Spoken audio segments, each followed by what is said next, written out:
மாண்புமிகு பேரவைத் தலைவர் அவர்களே, மாண்புமிகு சட்டத்துறை அமைச்சர் அவர்கள், நம்முடைய சகோதரி பேசுங்க.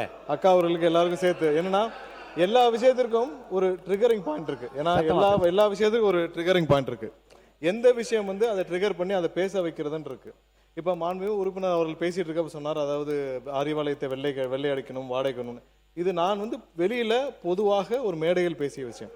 அதை வந்து இங்கே வந்து அவர் வந்து குறிப்பிடும் பொழுது அதற்கு பதில் சொல்ல வேண்டிய கட்டாயத்தில் நாங்கள் இருக்கிறோம். ஏன்னா இங்கே வந்து அதை நாங்கள் என்ன சொன்ன, வெளியில பொதுக்கூட்டத்தில் பேசும் பொழுது முரசொலி ட்ரஸ்ட் ஒரு தனி நபருக்குரியது, ஒரு தனி குடும்பத்திற்குரியது. அந்த முரசொலி ட்ரஸ்டில் இருப்பவர்கள் அதை வாடகைக்கு விட்டு வருமானத்தில் பிழைத்துக் கொண்டிருக்கிறார்கள் அப்படின்னு வெளியில அவர் இங்கே குறிப்பிடும் பொழுது அதற்கு பதில் சொல்ல வேண்டிய கட்டாயத்தில் இருக்கிறோம். அந்த மாதிரி வார்த்தைகளை அவர் தவிர்த்துக்கிட்டால் கண்டிப்பா இது மாதிரியான வாக்குவாதம் வராது.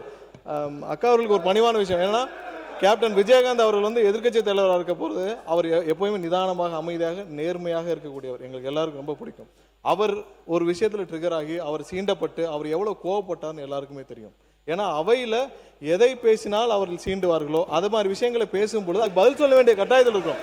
இப்ப தேவையில்லாம அவர் பேசுறப்ப அது கட்டாயத்தில் இருக்கும். ஏன்னா அமைதியாக இருந்த கேப்டன் அவர்கள் கோவப்பட்டு அவர் வந்து எந்திரிச்சு நின்று அவர் அன்னைக்கு பேசினதை அன்னைக்கு இருக்கிற உலகமே பார்த்துச்சு. ஏன் அவரை வந்து சாதாரண பேசல, அன்னைக்கு யாரோ சீண்டும் ஒரு வார்த்தைகளை அவர் குறித்து பேசுற பொழுது அவரையும் மீறி அவர் கோவப்பட்டார். ஏன்னா எப்பயுமே ஒரு லிமிட்டோட என்ன பேசணும் அது பேசாமல் இன்னைக்கு வந்து அறிவாலயத்தை வாடகைக்கு வருகிறார்கள் நாங்கள், அதெல்லாம் வந்து நான் வெளியில பேசின விஷயம், பொதுக்கூட்டத்தில் பேசின விஷயம். பொதுக்கூட்டத்தில் முரசொலி ட்ரஸ்ட் யாருடையது, முரசொலி ட்ரஸ்ட் ஒரு குடும்பத்துடையது, இதெல்லாம் பொதுக்கூட்டத்தில் பேசினது. அதை பேசும் பொழுது நானும் இங்கே வந்து அதுக்கு பதில் சொல்ல வேண்டிய கட்டாயம் இருக்கும். அது பதில் சொல்லும் பட்சம் இது வேற திசையை நோக்கி போகிறது. மானிய கோரிக்கை சம்பந்தமாக விவாதிப்போம் என்பதை கேட்டுக்கொண்டு திசை மாற்றுவது, இப்போ அவங்களுக்கு பதில் இல்லைன்றக்காக திசை மாற்ற நினைக்கிறான், அதெல்லாம் திசை மாற்றுக்கு இல்லை. நாங்கள் ஆக்கப்பூர்வமாக என்ன சொல்லணுமோ அதை ஆக்கப்பூர்வமாக சொல்ல ஆசைப்படுகிறோம். அதனால தான் நீங்கள் அறிவிப்புகளை நீங்கள் முதல்ல சொல்லுனீங்க. அறிவிப்புகளை சொன்ன பிறகு ஆக்கப்பூர்வமான விவாதத்துக்கு போகணும். ஏன்னா அதனால அறிவிப்புகளை முன்னாடி சொல்லுனீங்க.